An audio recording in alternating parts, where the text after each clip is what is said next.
सस्तो बिजुलीलाई नेपालकै सस्तो कोल्ड स्टोरमा सिजनको बेला जुन बेला तरकारी सस्तो हुन्छ त्यो बेला स्टोर गरेर राखियो भने भोलि महँगी हुने सिजनमा सेम मूल्यमा बेच्न सकिन्छ, किसानले पनि मूल्य पाउँछ, खाने मान्छेले पनि सस्तोमा तरकारी किन्न सक्छ। त्यो गर्न चाहन्छौँ हामी। तपाईहरुले याद गर्नु भएको छ देशभरि जुन लामो दूरीको यातायात ट्रकहरुमा नारायणी लेखा हुन्छ, याद गर्नु भएको छ नम्बर प्लेट। जसरी त्यो लोकल बसहरू लामो दूरीको बसहरूको हब भएको छ यो चितवन, त्यसरी नै पूर्वदेखि पश्चिमसम्मको तरकारीलाई कोल्ड स्टोरेजमा स्टोर गर्ने हब बन्न सक्छ चितवन। त्यो बनाउन जरुरी छ। देशवासीलाई आफ्नै तरकारी खुवाउन जरुरी छ र किसानलाई सही मूल्य दिन जरुरी छ।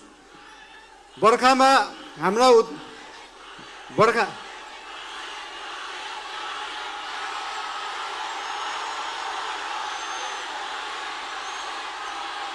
I love you. बोल्नै दिँदैन यार।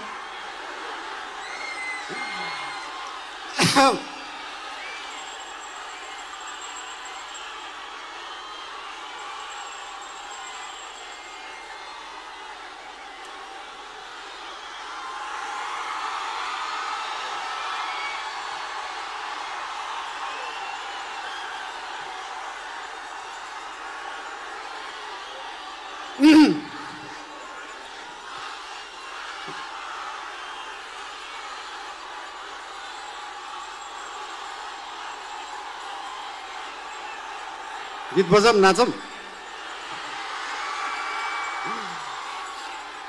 बर्खाको बेला नेपालमा उत्पादन भएको बिजुली खेर गइरहेको हुन्छ। सुक्खामा हामीसँग आफै बिजुली हुँदैन, तर त्यो बिजुली स्टोर गर्ने ब्याट्री त छैन जस्तो लाग्छ हामीलाई, तर छ। हाम्रो देशमा उत्पादन भएको सस्तो बिजुली बेचेर देश धनी बन्दैन, त्यसलाई प्रयोग गरेर त्यसलाई स्टोर गरेर बन्छ। र त्यो स्टोर गर्ने ब्याट्री हो मल कारखाना, डाटा सेन्टर, कोल्ड स्टोरेजहरू। त्यस्तो ब्याट्रीहरू बनाउन जरुरी छ आफ्नो बिजुली थामेर राख्नलाई।